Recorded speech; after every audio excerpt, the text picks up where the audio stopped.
मैं नहीं जानता तुमको, तुमने भूत निकाला होगा, नहीं जानता मैं तुमको। हे प्रभु हमने भविष्यवाणी की, बोला ना नहीं जानता मैं तुमको। उस समय बहुतेरे आकर के कहेंगे मैंने भविष्यवाणी की थी, सटीक निकला था। प्रभु कहते हैं मैं नहीं जानता। सामर्थ के काम किए थे, मैं नहीं जानता। मत्ती के 7:22 में बहुतेरे मुझसे आके कहेंगे हे प्रभु, हाँ हे प्रभु, हे प्रभु, क्या हमने तेरे नाम से भविष्यवाणी नहीं की, और तेरे नाम से दुष्ट आत्माओं को नहीं निकाला, और तेरे नाम से अचंभे के काम न किए? मैं उनसे खुलकर कह दूंगा कि मैं तुमको कभी नहीं जाना। हे कुकर्म, लो डिग्री ले लो। हे कुकर्म करने वालों, भविष्यवाणी करके कुकर्म की डिग्री लेने वालों, सामर्थ के काम करने के बाद भी खुदा बाप कुकर्म की डिग्री दे रहा है, क्योंकि आपके फल अच्छे नहीं थे,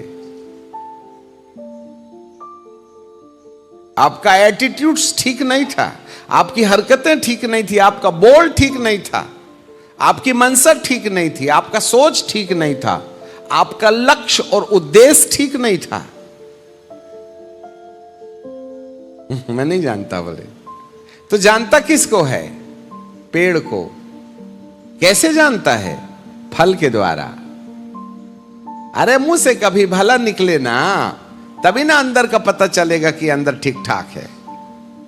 यदि अंदर गड़बड़ है तो मुंह से तो निकलना ही निकलना तय है ना। अरे मुंह से नहीं बोले तो आंख मुंह सिकोड़ करके भी तो आप कुछ ना कुछ बोल रहे हो ना सांकेतिक भाषा में। यहां एक दीदी है और वो दीदी का ना किसी से झगड़ा है, और जो झगड़ा जिससे है ना वो दीदी खड़ी होकर के गवाही देती है, मैं पिता परमेश्वर को धन्यवाद देती हूं। तो जिसको जो एक फिर से बोलते हैं 1 नंबर की दीदी है, उसकी 2 नंबर वाली दीदी से झगड़ा हो गया। तो 1 नंबर वाली दीदी के मन में 2 नंबर वाली दीदी के लिए अच्छा विचार नहीं है, तो 2 नंबर वाली दीदी खड़े होकर के माइक में गवाही देने लगी। क्या बोलती है? मैं पिता परमेश्वर का धन्यवाद करती हूँ, प्रभु मेरे लिए बड़ा दयालु है। तो 1 नंबर वाली दीदी क्या बोलती?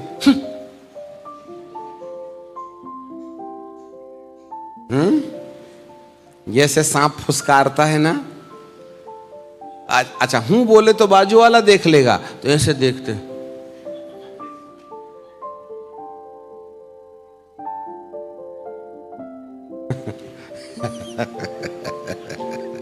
बोलते नहीं तो क्या हो गया? आपका चेहरा तो बोल रहा है कि आप इसके साथ एग्री। ये क्या बताएगी? लड़ती है मेरे से, प्रभु ने वजन किया, काम किया, देख लिए बहुत। बोलते नहीं है, पर इशारा इशारा में देख लिए बहुत। आपके मन में कड़वाहट है, इसलिए यूं झटके मार देते हैं। क्या बताएंगे? ये बहुत देखे तुम्हारे जैसे। आपका मन, आपके पेड़ का परिचय है ये। इसीलिए प्रभु कहता मैं नहीं जानता तुमको। हे पतरस, तू परमेश्वर की बातों को नहीं समझता, इसलिए उसको डिग्री दे दिया शैतान की। याद रखिएगा, यहां आपका परिचय आपके अंगीकार के ऊपर निर्भर करता है, क्योंकि भले भंडार से भली बातें निकलती हैं। और यदि हमारी बातों में बुरापन है तो निश्चय मान के रखिएगा कि आपका भंडार बुरा है। मेरे प्रभु आज आपसे कुछ पूछ रहे हैं। लूका रचित सुसमाचार उसका 6वां अध्याय और उसका 44 पद। 6वां अध्याय उसका 44 पद। यहां पर 6 अध्याय के 44 पद में बाइबल हमको इस तरीके से कहती है,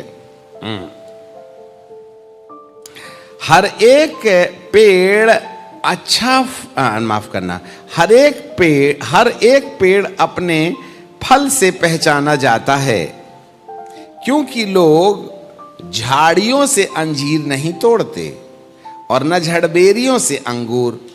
भला मनुष्य अपने मन से भले भंडार से भली बातें निकालता है, बुरा मनुष्य अपने मन से बुरे भंडार से बुरी बातें निकालता है, और जो मन में भरा है वही मुंह में आता है। जब तुम कहते हो,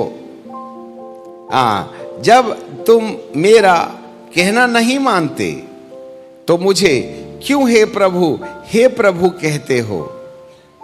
जो कोई मेरे पास आता है और मेरी बात सुनकर नहीं मानता, मैं तुम्हें बताता हूं कि वह किसके समान है।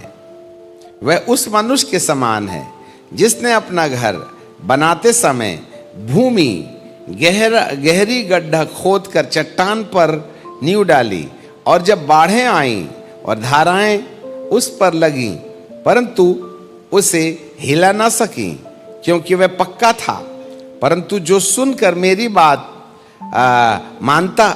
जो सुनकर नहीं मानता, वह उस मनुष्य के समान है जिसने मिट्टी बिना खोदे नींव बनाया, और जब उस पर धारा लगी तो वह तुरंत गिर गया और गिर करके सत्यानाश हो गया।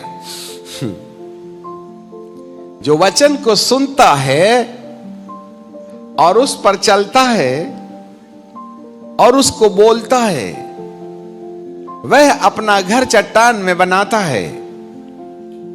बाढ़ें आती हैं, लहरें डगमगाती हैं, आती हैं, परंतु उसका घर नहीं गिरता, वो बैकस्लाइड नहीं होता। आज लोग बैकस्लाइड क्यों होते हैं? चलिए बताइए, वाई?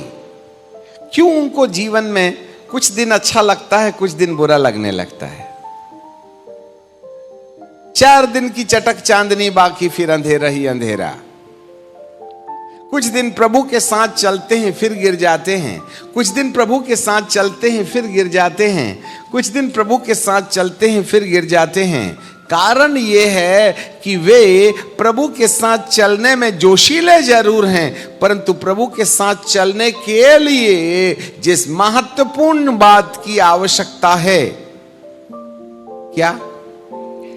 उनके जीवन की शैली। Their life has to be based upon the word of God. Only then they can pull on their life according to the will of God such a long time up to the death.